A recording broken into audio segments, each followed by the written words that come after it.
Protecting associates and the environment from exposure to chemicals are two important considerations in your company's overall safety and health program.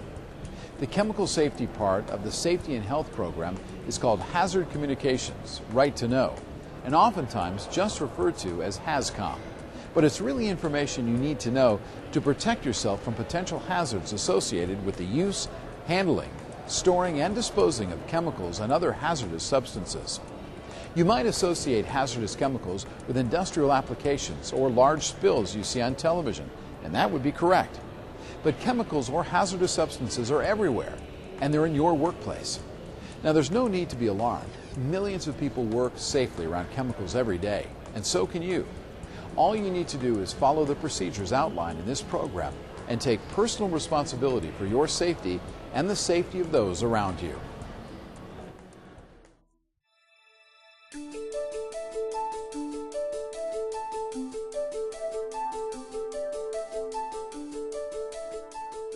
Your property has a written Hazard Communications HAZCOM plan outlining safety steps and procedures, training information, chemical inventory, labeling procedures, and other information your company considers important when using, handling, storing, and disposing of chemicals. The written plan is your guide to safety and health, as well as making sure all the regulatory standards of hazard communications are achieved.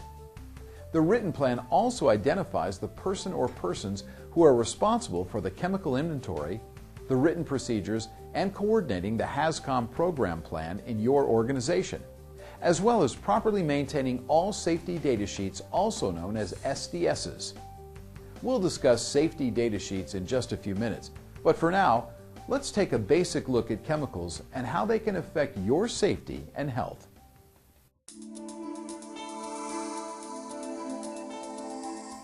We can't possibly cover the many thousands of chemicals and hazardous substances in this short program, so let's concentrate on the basics. First of all, everyone is involved in handling chemicals. You and your family use them every day at home.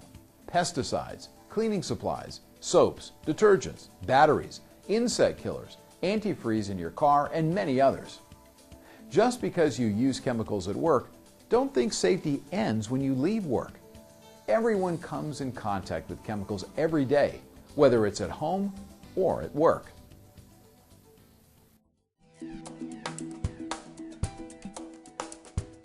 Part of the hazard communication requirements of OSHA are labeling requirements.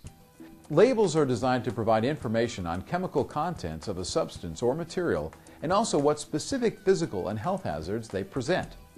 The manufacturer, importer, or distributor is responsible for labeling containers, but the employer must adhere to the following. Ensure all containers of chemicals in the workplace are labeled. Container labels for purchased chemicals must include the name and address of the chemical manufacturer, importer, or other responsible party. If a container is not labeled, obtain a label or the label information from the manufacturer, importer, or other responsible party, or prepare a label using information obtained from these sources. Employers are responsible for ensuring containers in the workplace are labeled. Manufacturers and companies that make chemical labels must provide standardized labels and ensure safety data sheets are compliant with a globally harmonized system of classification and labeling of chemicals standard known as GHS. Every chemical must be identified and labeled, regardless of the size of the chemical container. Employees must label portable containers into which they have dispensed a chemical. Each label will have the following information: product identifier, supplier identification, precautionary statements, hazard pictograms, signal word, hazard statement, and supplemental information. While all the information contained in a label is important, you need to make sure you have reviewed labels for all chemicals in use and have a good understanding of the precautionary statement, hazard pictograms, signal word, and hazard statement. The precautionary statement basically provides all the safety rules you should follow when using, storing, and disposing of a chemical. But one of the most important pieces of information in this section is first aid information. Always be familiar with first aid requirements of chemicals you are using. The hazard pictogram is a symbol that helps you to visually recognize potential hazards associated with the chemical. Oxidizer, flammables, self-reactives, pyrophorics, self-heating, emits flammable gas, and organic peroxides. Explosives, self-reactives, organic peroxides. Acute toxicity, severe. Corrosives, gases under pressure. Carcinogen, respiratory sensitizer, reproductive toxicity, target organ toxicity, mutagenicity, aspiration toxicity. Environmental toxicity, irritant, dermal sensitizer, acute toxicity, harmful, narcotic effects, respiratory tract irritation. The signal word provides you a single word that will help you understand quickly the possible hazards associated with the chemical. The two signal words used in labels are warning and danger. A warning indicates the chemical may have low to moderate hazards, while a danger indicates a chemical may have high to severe hazards. The hazard statement provides you a written explanation of the chemical hazards associated with the chemical and complements your understanding of the information provided to you with the pictograms and signal word. Normally, all cleaning supplies are properly labeled by the manufacturer. The most important rule about chemicals is to read, understand, and follow all instructions printed on the label. Oftentimes, manufacturers will provide additional information about the safe use of a chemical beyond what is required. Reading all parts of a label is a good rule for all chemicals and substances.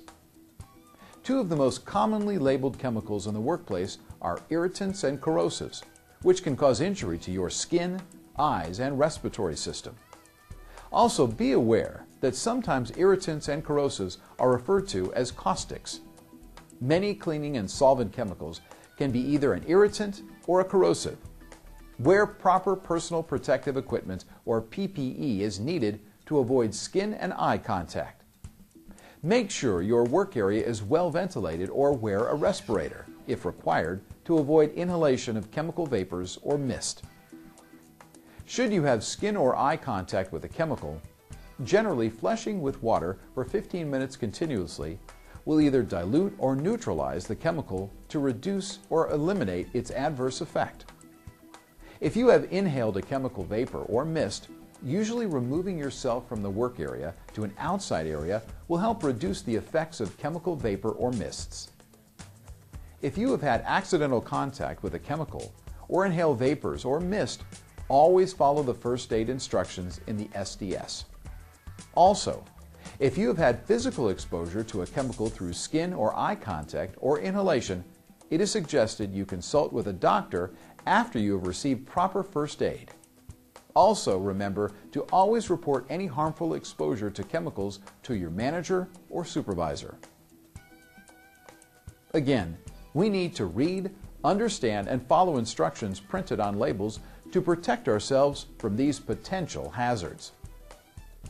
A good, accurate, and up-to-date labeling system of all chemicals in the workplace will go a long way in preventing exposures to potential hazards.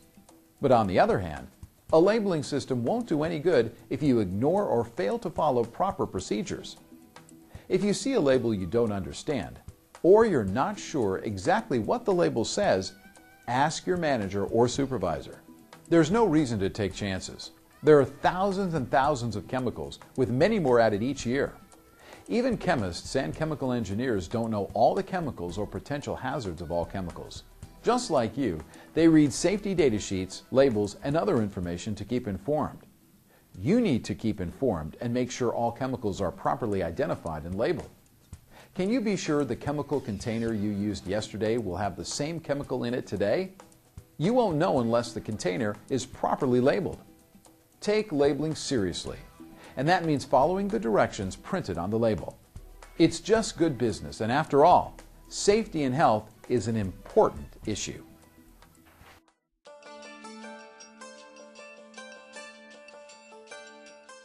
Safety data sheets, or SDSs, are provided by the manufacturer for all hazardous chemicals and substances used in your facility.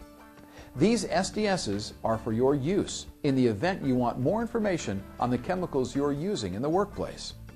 Generally, safety data sheets are maintained in an office, in other designated areas, or in an online database, so if you need more information, ask your manager or supervisor. What information is available in an SDS? The SDSs have 16 information sections that conform with the requirements of the GHS of Classification and Labeling of Chemicals Standard.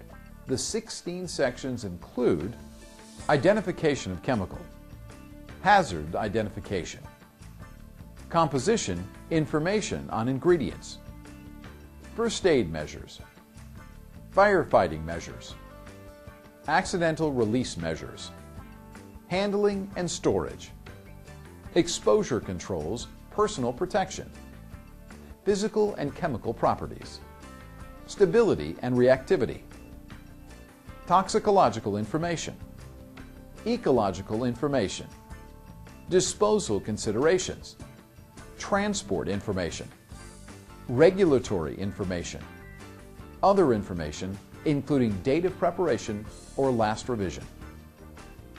Generally, the information in an SDS is much more technical than is normally provided on labels. While all sections of an SDS contain important information, 4 sections you need to really understand from a practical standpoint and day-to-day use of a chemical are first aid, accidental release measures, handling and storage, and disposal considerations.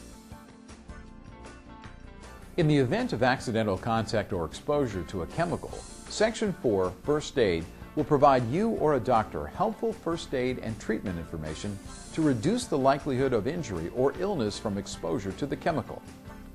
Section 6, Accidental Release Measures, will provide information on personal protective equipment, PPE, you should wear when using a chemical. This section will also provide you with steps you should take to contain or clean up a chemical to prevent environmental harm if it is accidentally spilled.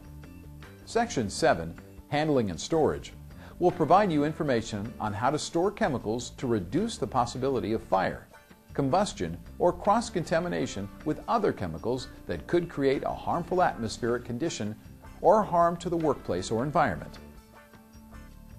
Section 12, Disposal Considerations, provides valuable information on the proper disposal of used chemical containers or chemicals no longer used to prevent injury or illness to people handling the disposal of chemicals, as well as potential harm to the environment. One last important note about labeling in SDSs. Under the HAZCOM standard, chemicals used in the workplace, which are purchased from local retail stores, such as cleaning supplies, detergents, and similar chemicals, require you to obtain a safety data sheet and affix proper labeling before they can be used in the workplace. Usually your manager or supervisor will obtain the SDS at the store where the chemical was purchased or directly from the manufacturer. These chemicals must also be properly labeled by the manufacturer, and everyone should read and follow the instructions and warnings printed on these chemicals. Remember, even chemicals purchased at a local retail store can be hazardous if not used, handled, stored, and disposed of properly. Again, SDSs are available to anyone asking for the information. As in any operation, if you have a question about the chemicals, substances, and materials you're working with, or you're not sure how to safely use, handle, store, and dispose of these items, ask questions. Knowledge truly is power, especially when it comes to your safety and health. Now let's take another minute to discuss personal protective equipment, or PPE. Most chemicals require the use of some form of protection. What protection is required is listed both on the container label and in the SDS for that product. Don't guess about what PPE is required. Find out the proper protection and use it every time. Before we wrap this up, keep in mind all chemicals can be potentially harmful. Now let's recap by reviewing some universal safety rules for the safe use and handling of chemicals. Only use chemicals you have been trained to use and for the task they are designed to be used for. If you need training and instruction on a chemical you have not used before, ask your manager or supervisor. Make sure your chemical containers have the correct label before using. Make sure your work area is adequately ventilated. Wear personal protective equipment, PPE, required for the safe use of the chemical. Know where the closest 15-minute continuous flow eye wash station is to your work area. If you have skin or eye contact, or inhale chemical vapors or mists, follow the first aid information in the SDS. Clean up any chemical spill following the instructions on the label and in the SDS. Store your chemicals properly. Follow the instructions in the SDS. Report immediately all physical exposure to a chemical and spills to a manager or supervisor. Thank you for listening and watching. Take the information you learned in this program and put it to work on every job every day. Again, remember, if you want to learn more about the chemicals with which you work, ask your manager or supervisor for a safety data sheet for those particular chemicals. Read and follow the directions on all labels, and of course, always wear proper personal protective equipment when it's required. Use your experience and good judgment and take time for safety. It's worth it. Thank you.